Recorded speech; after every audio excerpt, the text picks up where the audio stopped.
We are on speech number 5 for Scott Lomax. In our audience today we have Scott Lomax Jr. and Christina, Bob, Debbie, and me. And right, now we're rolling. Alright, I'm here today to talk about volunteering. According to the AC Nielsen Company, 49% of Americans feel that they watch too much television, yet only 27% spend some time volunteering, as reported by the Bureau of Labor and Statistics. I find this kind of strange because the number one excuse given for not volunteering is, I don't have time. Well, I'm here to tell you that you do have time, and spending some of that time to help others will help you to learn new skills, meet new people, help others, and lead a more enriching life.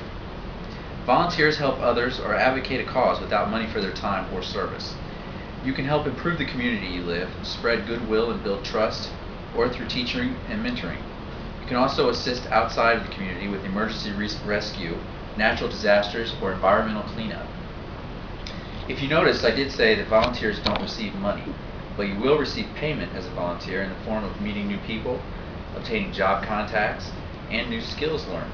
I volunteered at the Children's Museum of Indianapolis and met many great people and got to do science experiments and play with Star Wars toys.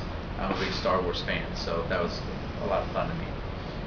I also received free membership to the museum for my children and myself, and discounts at the gift shop and cafeteria.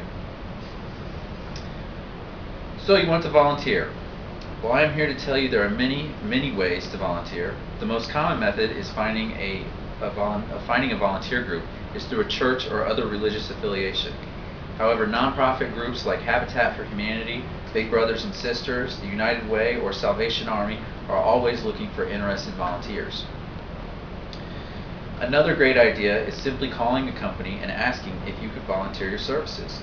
This is also a great way to possibly land the kind of job you have always wanted but felt you didn't have the qualifications for. The number of employees that started out at their companies as volunteers might surprise you. The head of the Indianapolis Children's Museum started as a volunteer, and many of the other employees full-time who are salaried started out as volunteers. Volunteering also looks great on your resume even if you don't end up working for the company. Also, if you're an adventurous person, check out the book Volunteer Vacations by Doug Kutchins, and he lists hundreds of ways to volunteer your time and also travel to exotic places.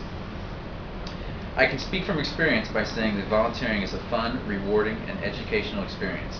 I enjoy doing my volunteer work at museums and libraries because it suits my interests and I like to educate people and play with the exhibits. Whatever your interests may lie, you can always find something that interests you and people in need of volunteers. So if you are interested in a more enriching, action-packed, and rewarding life, go out and find some volunteer work today.